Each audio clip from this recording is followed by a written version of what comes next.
Well, good morning. My name is Patrick Marcinko. I am a financial advisor here at Bogart Wealth. I'm also a certified financial planner. And welcome to our webinar this morning about planning for the unexpected. Quick housekeeping item. I do have the chat box open if you'd like to ask any questions. I'll be monitoring that throughout today's presentation. So with that, why don't we go ahead and get started? So for those of you who might be new to our firm, our mission is to help clients achieve financial peace of mind, and we want to do so by preserving and maximizing intergenerational wealth. So a little bit more about Bogart. We have over $2.8 billion of assets under advisement. We have approximately $2.5 billion of assets under management, and we work with approximately just shy of 1,300 households. Now, we are a registered investment advisor, RIA, and what this means is that we are an independent fiduciary advisor working in your best interest. We do not have client assets at the firm. In fact, we custody our assets at Charles Schwab for your protection. One of the things that I enjoy the most about the firm is that we are a fee-only fiduciary wealth management firm. Bogart has financial advisors located in both our McLean, Virginia and Houston offices, and we work with clients in numerous states across the country. And you can see here, this is our current advisory team. In addition to our advisors, we have a full operations and financial planning team, both in our Virginia and Texas offices. And you can see the second group of our team here. We're very proud to say that we manage our investments in-house, and we also work with the local CPA firm in Texas to help our clients with tax preparation and planning needs. Bogart, our headquarters is over here on the left, McLean, Virginia. And in addition, we have two offices, one in Houston and one in Gessner, as well as the Woodlands. So as we go through today's discussion, I just want to highlight that this is not the only webinar we have this fall. We actually do a full retirement readiness series. We invite you to join all the future webinars. If there's webinars that you see on this list that you may have missed, we also have recordings at BogartWealth.com. And so these are, a really great informative webinar: Social Security planning, long-term care planning, mega backdoor Roth. So we cover a wide variety of topics. Now, I want to get started with this disclaimer. And so because this topic is going to cover insurance, I just wanted to note we are not insurance brokers. Now, as a certified financial planner, we're very familiar with insurance topics. We help clients kind of navigate their situation as it regards to insurance, but we do not sell insurance and we are not affiliated with an insurance broker. So today, some of the areas that I want to talk about is just take inventory. How prepared are American households for the unexpected financially? And I think what you'll find out may surprise you. It certainly surprised me. And as a result of that, we want to talk about, okay, well, how do we plan? If we know some folks are maybe unprepared or haven't put a lot of consideration into this, what are some ways that we can prepare? Whether it be an emergency fund, different types of insurance, an estate plan, we want to make sure that you're covered and are starting to develop a plan as part of this. And so at the end, I mentioned I'll get to some of the Q&A in the chat box. So taking inventory, we get a gauge for how prepared are Americans because the Fed does a survey every October. Their next survey is coming out any day now. And what the last survey found last October was that relatively small, albeit unexpected expenses, take car repair or modest medical bill, can really be damaging for families financially. In fact, 55% of people in the survey said they had money set aside as an emergency fund, rainy day fund, a set of monies that's going to be there kind of as a backup. And while that sounds good, when you think about it the other way, almost half of Americans have no emergency fund. They have no backup. And that's pretty alarming because when you think about those who were laid off in the past 12 months, almost 40% of them said that I couldn't cover 3 months worth of expenses by any means. And this is where you'll hear stories talking about, credit cards or personal loans. And this is a really frightening scene to find yourself in. And there's been a lot of talk about inflation, and we'll talk in a second about where some of the unexpected expenses coming from. But one of the biggest has been healthcare. Out-of-pocket spending for healthcare is arguably the most common unexpected expense. It's something that when a health event happens, no one is ever expecting it to happen, but when it does, it can prove very costly. And in fact, just about 1 in 4 adults in the U.S. went on without some form of medical care. They had no medical care simply because they couldn't afford it. So there is a lot of folks who, need to be really thinking about, how do I prepare? How do I enhance my financial position so some of these things and expenses that pop up, you're able to handle them. And so this chart's really interesting to look at, because this is a measure of, okay, what are some of the reported financial challenges by different category that the Fed collected? And in 2016, you can see that 53% said there was no financial challenges. Now, look at it today, though, when we look at the 2023 numbers. That number's way down. And the big difference is coming from inflation, as you can see on the left-hand side, as well as basic living expenses. Both of these things have caused a lot of pressure, and it's becoming harder and harder to save. Incomes haven't kept up quite as much. And, it is a challenging environment, and it reinforces the belief that, we need to be having money set aside, having plans developed now, so when something does arise, you're able to adequately handle it. One more chart just about kind of the status of people being prepared for emergencies. Look at, in 2013, only 50% of those surveyed said they could afford a $400 emergency expense, which means 1 in 2 families could not afford a $400 expense. Now, in 2023, the results show 63% can cover an emergency expense. That still leaves us with 1 out of 3 families unable to cover $400. That's pretty scary stuff.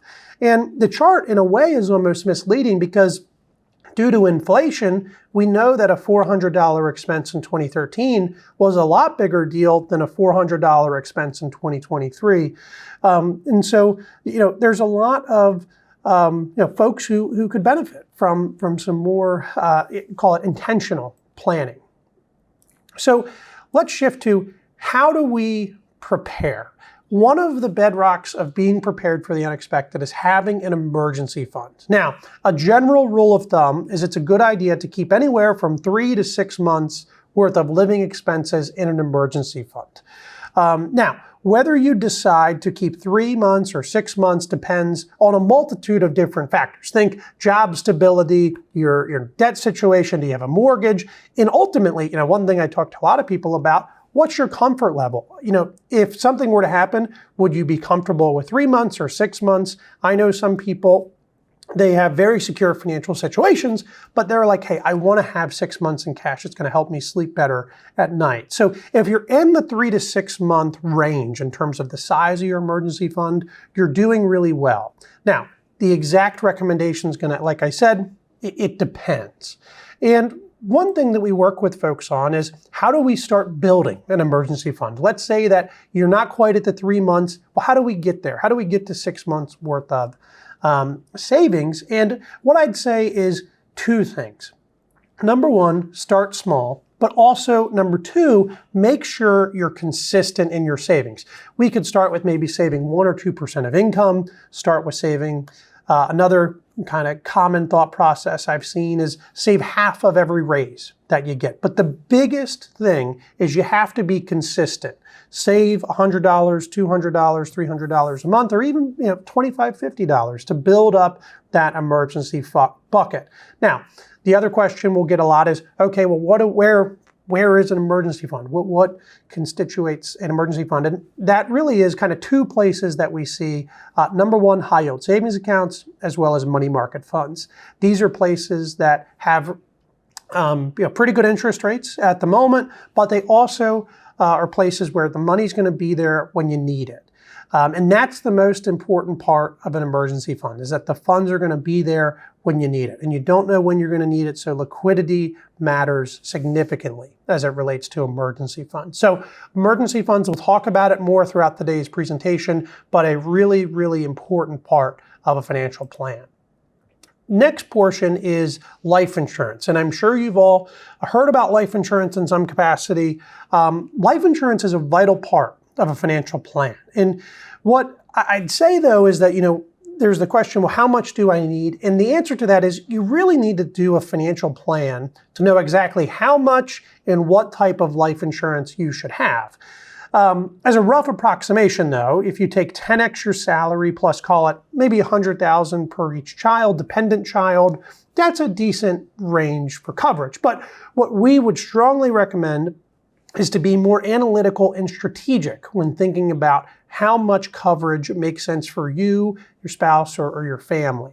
And typically, what we've seen is that the more you have saved, the less you may need for life insurance. But, and this is a big but, the amount of coverage that you ultimately decide to get, again, it depends. What's the current household income sources? Are both spouses working, or is just one spouse working?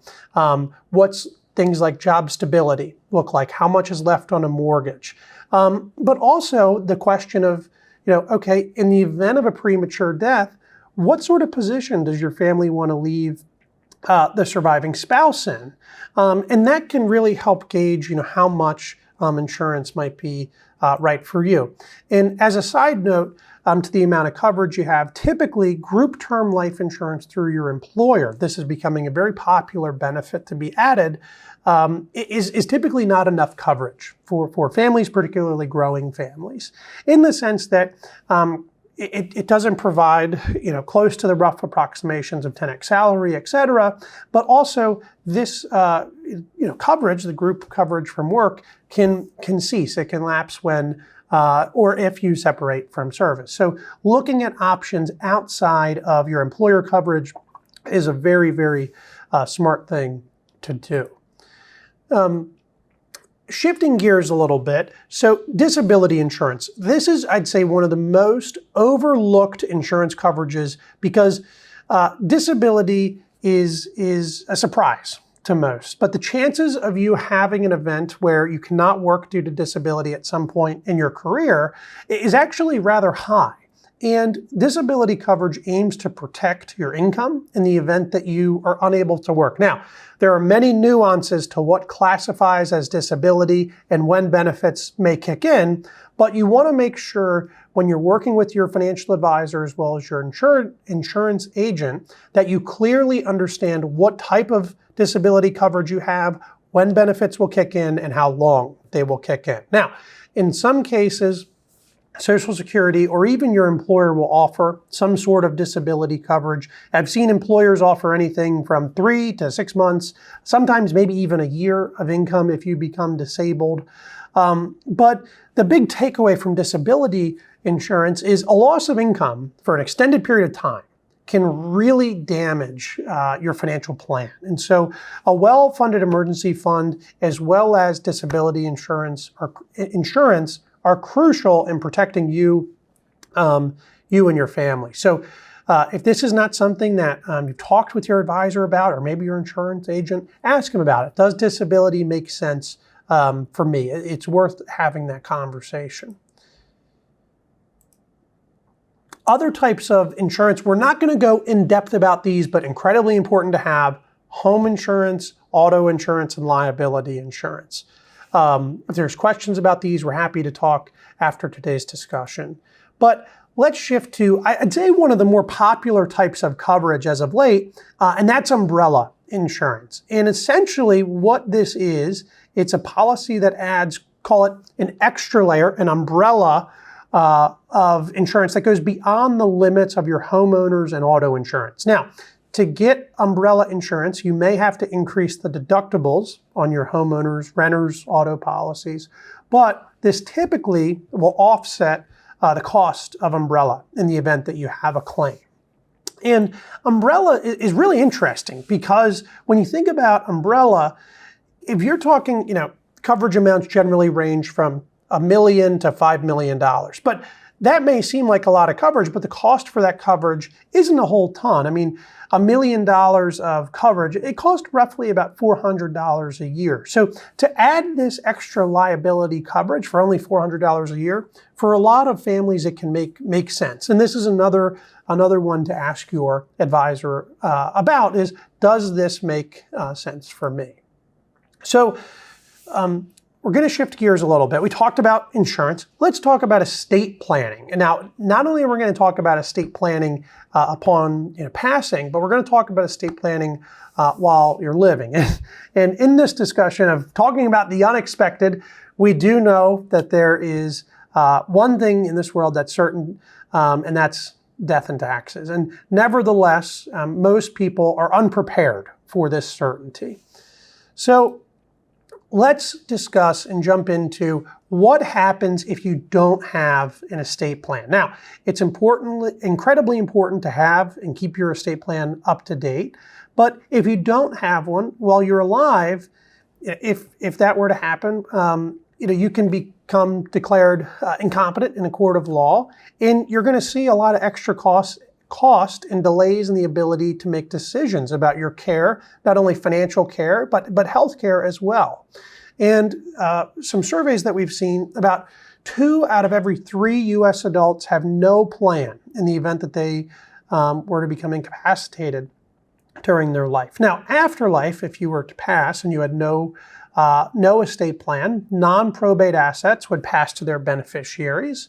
But state statutes will control probate assets. We'll talk about what that is in a little bit, but you're likely going to see extra cost and delays in the ability to access these probate assets.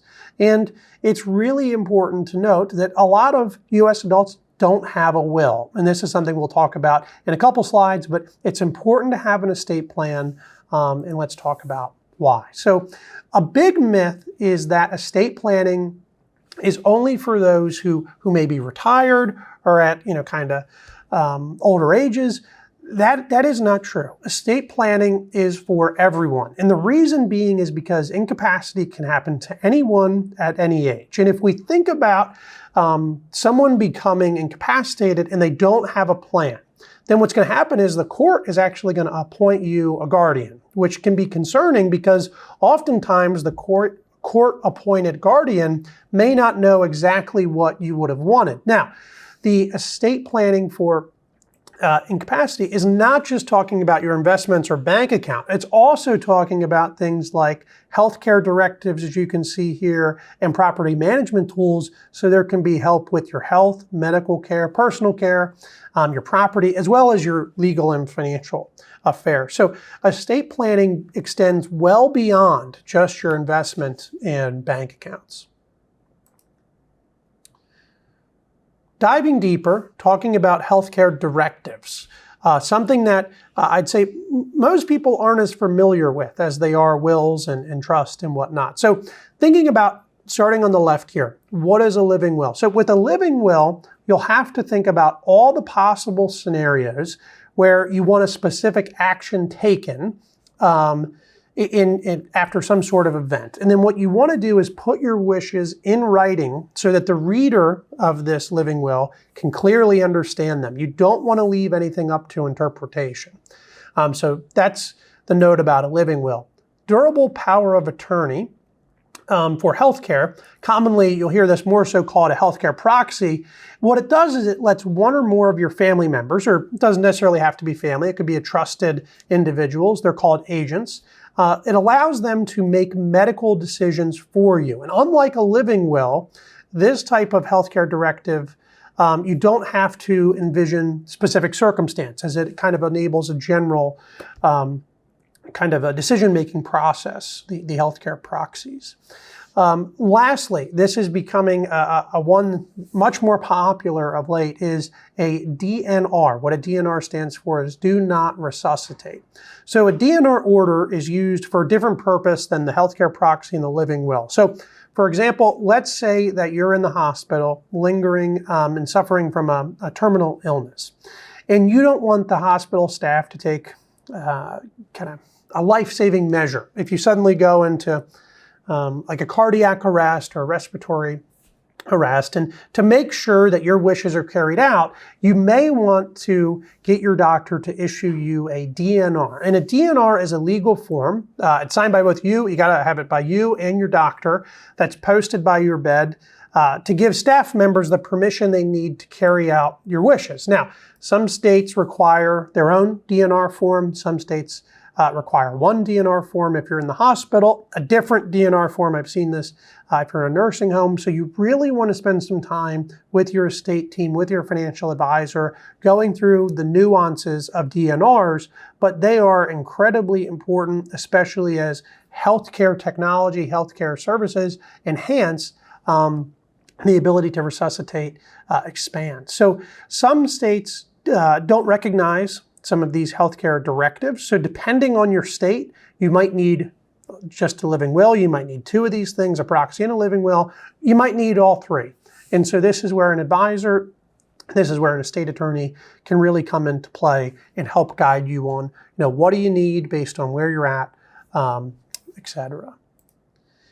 All right, shifting gears a tad, property management tools. So with joint ownership, if you become incapacitated, what happens is, in that case, the joint owner simply acts instead. So, for example, if you and your spouse have a joint checking account, each of you are able to make deposits, write checks, kind of all the things. Well, if you were to go into a coma, let's say, your spouse is still able to make the mortgage payments on time. They're still able to transact in that account. Now, with a durable power of attorney, different than joint ownership, what happens is it lets your family, or whoever you name, we talked about trusted contacts just a minute ago, make financial decisions, actually transact business on your behalf. Very similar to the power of attorney for healthcare that we talked about. Word of caution though, with DPOAs, durable powers of attorney. Most financial institutions, if not many financial institutions, are going to require their own form. And we'll talk about this later. So check with each firm that you have financial assets. Do they accept or do they need a different DPOA on file for those individuals to act on your behalf? So in addition to, I talked about joint ownership, the DPOA, using a living trust is another very common strategy. We'll talk about this in more detail about trust later, but for now, I want you to know that a living trust can be used for planning for incapacity because someone, typically what they're referred to as the successor trustee, can step into your shoes to manage the property in the trust if something were to happen to you. Note that a living will and a living trust are very different things. So on the last slide, we talked about living wills, a living trust in this sense. Those are very different things designed to accomplish different things as part of your estate plan. So it's important to consider developing an estate plan, both while you're alive to manage decisions, but also upon the passing of yourself for legacy purposes. And we've just covered the risk of being incapacitated, and we're going to talk now about what's the risk of ultimately passing. And so one of the things in common questions is, well, what happens if I die without a will? Well, a person who dies without a will is said to have died intestate. And so in this case, what effectively happens is the probate court will distribute property under the statutes of the state. And so some of the risks associated with that is that in many states, the kind of distribution of the assets may not be exactly what you wanted, where the spouse receives, for example, 1/3 and 2/3 goes to the children. That may not be exactly what you were hoping for. There's generally not considerations of special, scenarios or needs. The court appoints an administrator, and that's a costly process, and your estate can quickly shrink through the legal fees. One thing that I talk with a lot of folks about is if there's no legal heirs, and the term legal heirs varies from state to state as to what that exactly means, the state could end up actually keeping some of the assets. So having a will is really, really important. Now, when beginning the estate planning process, you're probably going to talk a lot about wills, but you're also going to hear this word probate. And so what probate is it's a court-supervised process to transfer property upon your death. And so let's unpack that a little more. If you have a will, probate is the process of essentially going to court and saying, hey, here's my will. And so personal property in that case is going to be probated in your state of domicile. But real property, it gets a little nuanced here. Real property is probated in the state where it's located, which may be subject to ancillary probate. Property owned in a different state is actually probated in another state. And so, there's a lot of nuances with probate. And if you have questions, talk to an advisor, talk to your estate team. And as we think about, are there potential advantages to probate? There are. One of those being that there's a court-supervised distribution of property to the heirs. And this can be an advantage if we want someone to legally step in and administer this process. What it does do, which is very helpful, is it protects creditors by ensuring that the estate debts are paid. And in turn, it bars future creditors from claiming against the estate. So the beneficiaries are able to get kind of a clear title. They'll get a clean slate. As well as, it helps document the title and transfer properties officially to others through the legal process. Now, the disadvantages to probate, you'll hear a lot about these when you talk with an estate team, is it can take quite some time, anywhere from 9 months to even up to 2 years to resolve the transfer of this property after your passing. And as you can imagine, when a legal process takes that long, it's pretty costly. And the attorney and court fees, as well as the executor fee, it can really add up. One thing that I'd add to this, though, that is not as well known is that probate's a public proceeding, meaning that what transfers through probate is public record and can be seen. And this can be a risk to the beneficiaries because then folks will know that the beneficiaries inherited, X, Y, and Z. And that doesn't always work out great because then people will solicit and maybe try and take advantage of the beneficiaries there. So probate, a lot to it. In some cases, there's advantages to going through the probate process. In other cases, there's a lot of costly disadvantages. So what passes through probate? This is an important thing to cover here. Property owned solely in the name of a deceased person passes through probate. Property owned as tenants in common passes through probate. Accounts that have estate or the estate or a estate named as a beneficiary, those all pass through probate. They go through that court-appointed process. Now, property that avoids probate, if you're thinking, okay, I really don't want to have privacy concerns, I don't want to have the cost associated with probate, how can I transfer assets absent probate? Well, number one, life insurance. Unless the estate is the beneficiary, that avoids probate. Named beneficiaries, think retirement accounts, investment accounts. So if you have a transferable on death designation or a payable on death designation on accounts, that passes via beneficiary. It does not go through the probate process. The exception to that is whether the estate is named as the beneficiary. Jointly owned with rights of survivorship assets avoid probate. And also assets that are owned by others, meaning any property that is owned by a trust also avoids probate. So whether or not you want assets to be in probate or avoid probate, it's important to understand and take inventory of what goes through probate, what doesn't, and if there's items that are scheduled to go through probate and you want them to not, think about things like beneficiaries, trust, joint ownership, and talk to your financial advisor about that. So that is going to conclude the portion of our presentation about preparing for the unexpected.